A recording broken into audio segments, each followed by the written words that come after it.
chombo cha kupokelea uzima unachokitaka. Imani ni kule kuamini habari njema zinazokuja. Imani ni kule kukubali. Imani ni kule kupokea. Ndio maana Yesu anachoangalia, anaangalia imani ndani yako. Akiona imani, anaona kuna mtu anaenda kufufuka. Akiona imani, anaona kuna mtu anaenda kuinuka. Akiona imani, anaona kuna mtu anaenda kuchanua. Akiona imani, anaona kuna mtu anaenda kuongezeka. Nasema kuna imani ya utajiri leo. Unasema kuna imani ya baraka leo. Unasema kuna imani ya mafanikio leo. Unasema kuna imani ya ushindi leo. Sema power.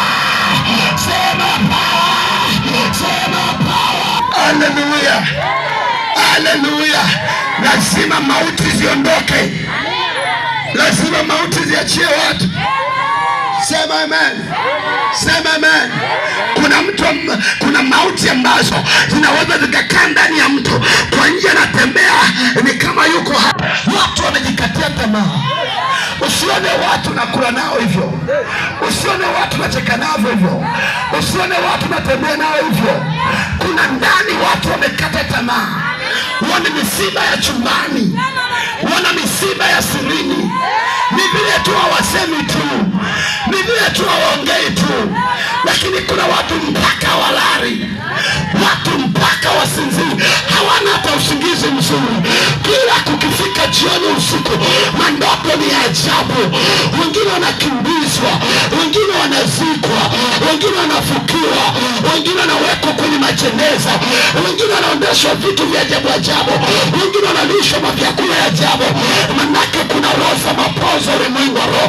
Kuna roho za mauti ulimwengu wa roho. Watu wamefungiwa ndoto zao. Ndio maana angalia tatizo lilipoanzia ni pale tulipoota ndoto mbaya. Angalia kadri ilipokuwa imeharibika ni pale ambapo tulipoota ndoto mbaya. Kila kitu kilikuwa kimefungwa. Ni pale tulipoona vitu vya ajabu. Kuna vitu vyanzo vyake ni rohoni. Leo nimekuja kukwambia tatizo limetoka. Tumekuja kutatua tatizo la kiroho. Yesu ni roho. Yesu ni mwamba. Yesu ni nuru. Yesu ni nguvu. Yesu ni uzima. Yesu ni ushindi. Yesu ni uweza. Anakutoa hapo ulipolia.